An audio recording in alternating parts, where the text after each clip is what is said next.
The Swiss Alps once again played host to the world's most influential leaders as they gathered for the World Economic Forum's annual meeting in Davos.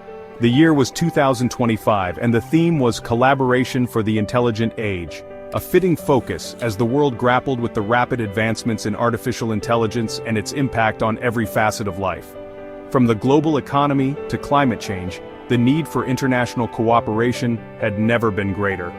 The stakes were high, and the discussions held during those few days in January promised to shape the course of the coming decade. The atmosphere in Davos was one of cautious optimism. World leaders, CEOs, and prominent academics alike recognized the enormous potential of the Fourth Industrial Revolution, particularly in the realm of artificial intelligence. Yet, there was also a palpable sense of urgency to address the challenges that came with it. Ethical considerations, potential job displacement, and the widening gap between the technologically advanced and those left behind. Collaboration, it became clear, was not just an option but a necessity. The complexities of the challenges facing humanity transcended national borders and demanded a unified approach. The success of the meeting, therefore, would be measured not by the number of deals struck, but by the strength of the partnerships forged and the shared commitment to action. The rise of artificial intelligence dominated many of the discussions in Davos. UN Secretary-General Antonio Guterres delivered a powerful opening address, highlighting both the immense opportunities and potential risks posed by AI. He urged leaders to work together to ensure that AI benefits all of humanity, not just a select few. One of the forum's most anticipated events was the unveiling of the Stargate project. A collaborative effort between leading technology companies and research institutions, Stargate aimed to develop a global framework for the ethical development and deployment of artificial intelligence. This initiative aimed to address concerns about algorithmic bias, data privacy, and the potential misuse of AI for malicious purposes. Prominent figures in the AI field like Sir Demis Hassabis, co-founder of DeepMind, and Yann LeCun, chief AI scientist at Meta, engaged in lively debates about the future of AI. While recognizing the potential for job displacement, they emphasized the need to focus on retraining and upskilling workforces to thrive in an AI-driven economy. The consensus was clear: AI was here to stay, and the challenge was to harness its power for the greater good. Beyond the excitement surrounding AI, the forum also dedicated significant time to discussing the need for regional reforms and economic collaboration. The global landscape was shifting, and traditional economic powerhouses needed to adapt to a multipolar world. Malaysian Prime Minister Anwar Ibrahim delivered a compelling speech on the need for greater economic integration within Southeast Asia. He highlighted the region's vast potential for growth and called for increased cooperation on infrastructure development, trade, and digitalization.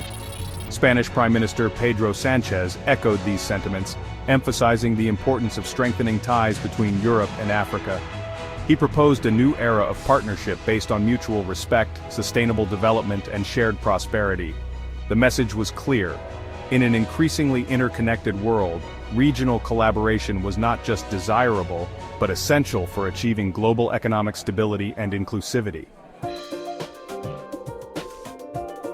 No discussion of global challenges would be complete without addressing the pressing issue of climate change. The urgency of the climate crisis was palpable throughout the forum, with leaders acknowledging the need for immediate and decisive action. The Democratic Republic of Congo took center stage, showcasing its ambitious plans to protect its vast rainforest, a vital carbon sink. The country's delegation highlighted the crucial role of international finance in supporting these efforts, and called for greater investment in nature-based solutions to climate change. The UN Secretary-General reinforced the need for increased climate action, urging nations to deliver on their commitments under the Paris Agreement. He emphasized that transitioning to a green economy was not just an environmental imperative, but also an economic opportunity. The message was clear: climate change was a collective responsibility, and tackling it required a coordinated global effort. Section 5. The Power of Collaboration, a Look Towards 2030. As the forum drew to a close, there was a sense that the world was at a crossroads.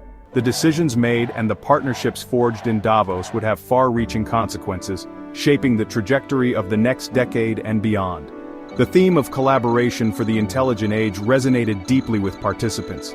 The challenges facing humanity were too complex, too interconnected to be solved by any one nation or sector alone.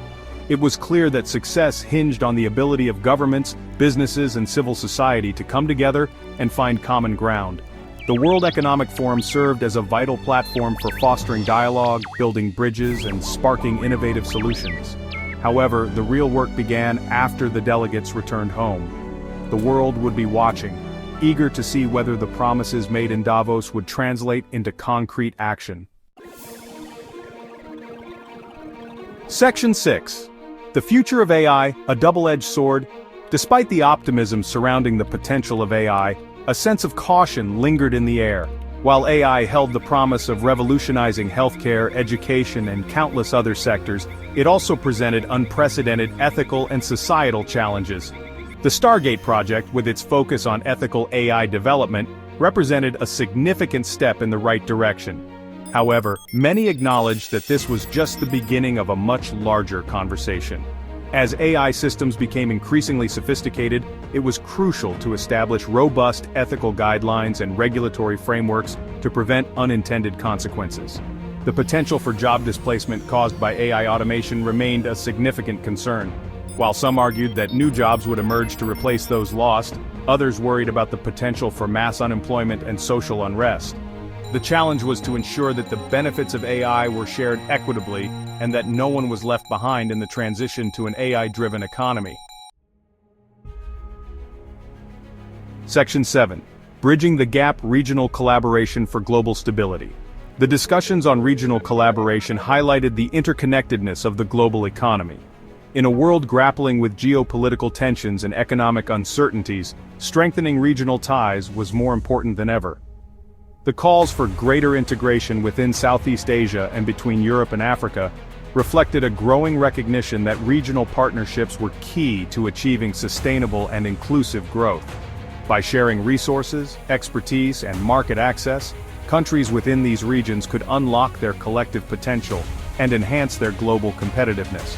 However, achieving meaningful regional collaboration required overcoming significant hurdles, including historical rivalries, political differences, and disparities in economic development. Success would depend on the commitment of individual nations to prioritize the collective good over narrow self-interest. Section 8. A race against time: the urgency of climate action. The sense of urgency surrounding climate change was palpable throughout the forum. The scientific consensus was clear: the world was running out of time to avert the worst effects of global warming.